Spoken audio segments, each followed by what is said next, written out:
कलयुग में एक आत्मा का जन्म 45 बार होता है और उसकी उम्र 100 साल तक की होगी। क्या आप जानते हैं एक आत्मा किस युग में कितनी बार जन्म लेती है? महर्षि व्यास जी के अनुसार सतयुग, त्रेतायुग, द्वापर युग, कलयुग ये 4 युग हैं, जो देवताओं के 12,000 दिव्य वर्षों के बराबर होते हैं। समस्त चतुर्युग एक से ही होते हैं। आरंभ सत्ययुग से होता है, अंत में कलयुग होता है। किसी भी जन्म में अपनी आजादी से किए गए कर्मों के मुताबिक आत्मा अगला शरीर धारण करती है। हिंदू धर्म के सर्वोच्च ग्रंथ हैं, जो पूर्णत अपरिवर्तनीय हैं, अर्थात किसी भी युग में इनमें कोई बदलाव नहीं किया जा सकता। ब्रह्मा जी कृतयुग में जिस प्रकार सृष्टि का आरंभ करते हैं, वैसे ही कलयुग में उसका उपसंहार करते हैं। सतयुग, द्वापर युग, कलयुग हर युग में कोई न कोई भगवान जन्म जरूर लेते हैं, ऐसा सभी लोगों का मानना है। लेकिन क्या आप जानते हैं कि किस युग में इंसान कितने जन्म लेता है? इसलिए आइए जाने चारों युगों के बारे में कुछ ऐसी बातें जो कभी नहीं सुनी होगी। सतयुग के लिए माना जाता है कि इस युग में भगवान राम ने रावण का वध करने के लिए जन्म लिया था, क्योंकि जब जब इस धरती पर पाप बढ़ा है, तब तब भगवान ने इस धरती को अपना विराट रूप दिखाया है। सतयुग में धरती पर आत्माओं का वास हुआ करता था, जिसे वर्ल्ड ऑफ सोल भी कहा जाता है। जैसे हर शरीर का अंत होता है, ठीक वैसे ही एक समय का अंत भी आता ही है।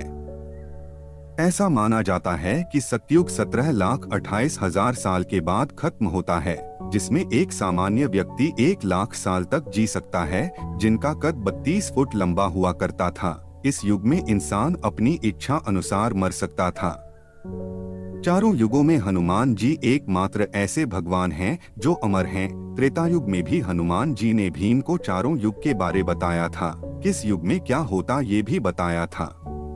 जानकारी के लिए बता दें, त्रेतायुग 4,32,000 वर्षों का होता है, जिसमें एक सामान्य इंसान 10,000 साल तक जी सकता था। इस युग में भीम ने हनुमान जी को चारों युग के ज्ञानी के नाम से संबोधित किया था। द्वापर युग 8,64,000 वर्षों का था, जिसमें प्रत्येक व्यक्ति 1,000 साल तक जी सकता था। ऐसा माना जाता है जैसे जैसे धरती पर पाप बढ़ेगा, वैसे वैसे इंसान की जीने की उम्र और उसकी इच्छा की पूर्ति कम होने लगेगी।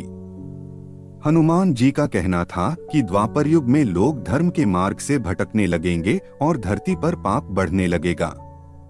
जैसे कि आप सभी जानते हैं, इस युग में विष्णु जी ने खुद श्री कृष्णा का अवतार लेकर कंस को मौत के घाट उतारा था।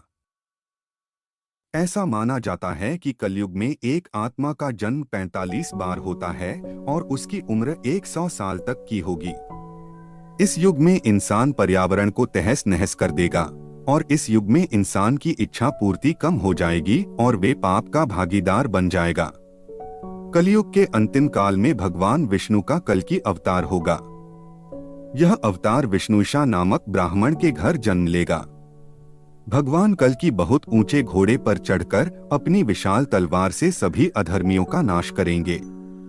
भगवान कल्कि केवल 3 दिनों में पृथ्वी से समस्त अधर्मियों का नाश कर देंगे।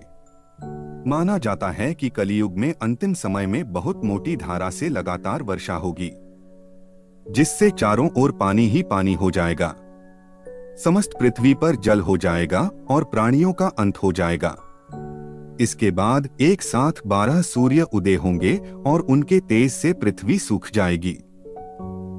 तो दोस्तों, आपको यह जानकारी कैसी लगी हमें कमेंट करके जरूर बताएं और वीडियो अंत तक देखने के लिए शुक्रिया।